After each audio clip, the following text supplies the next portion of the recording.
ولدك إلا وصل 14 سنة حرام عليك باش تضربو، حرام، ما تقيسو ما تضربو، تاخدو صاحب ديرو صاحب، الأم دير بنتها صاحبتها. زيد وليد مالك اليوم مقلق؟ اش عندك؟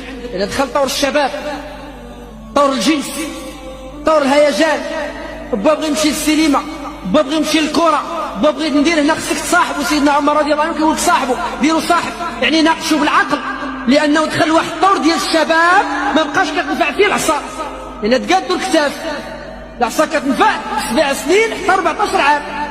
داكشي علاش الأمر بالصلاة جا 7 سنين. سيدنا النبي صلى الله عليه وسلم قال: مروا صبيانكم بالصلاة ل7 واضربوهم عليها ل10 وفرقوا بينهم في المضاجع.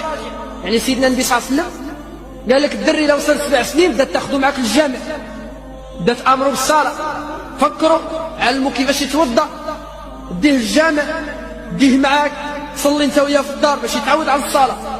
واضربوهم عليها ل10، ولو وصل الولد 10 سنين خاصك تضربوا على الصلاه وتخوفوا باش يتعاهد عليها ويكبر من الشاب الذي نبت في طاعه الله. وقال الحكمه الثانيه: وفرقوا بينهم في المضاجع. وقال لك النبي صلى الله عليه وسلم: الدراري والدريات ولادك إلا وصلوا 10 سنين تفرق بيناتهم في المنام، يبداو الدريات ينعسوا في بيت والدراري ينعسوا في بيت، ما تشركوش بيت واحد. هذه حكمة الرسول صلى الله عليه وسلم. إذن سيدنا عمر رضي الله عنه قال: لاعبه 7 واضربه 7 وصاحبه 7.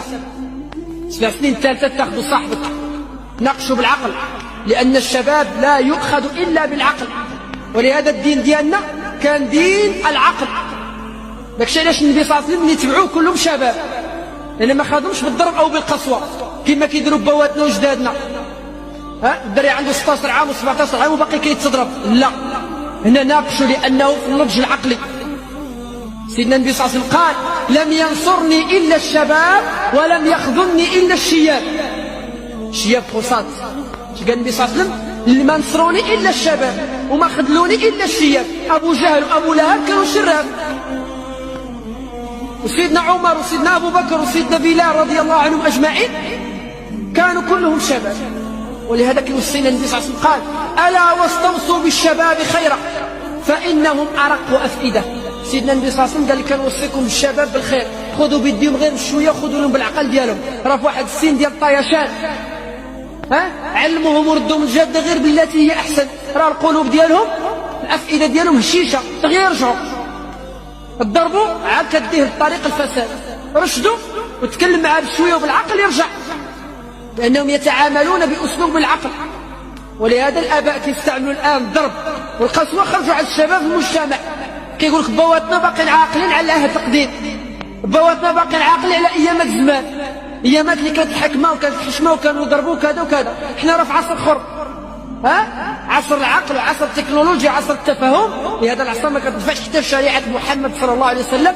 الا وصل الولد ولا البنت 14 سنه ما باقاش يتضرب، وانما خاطبه بالعقل.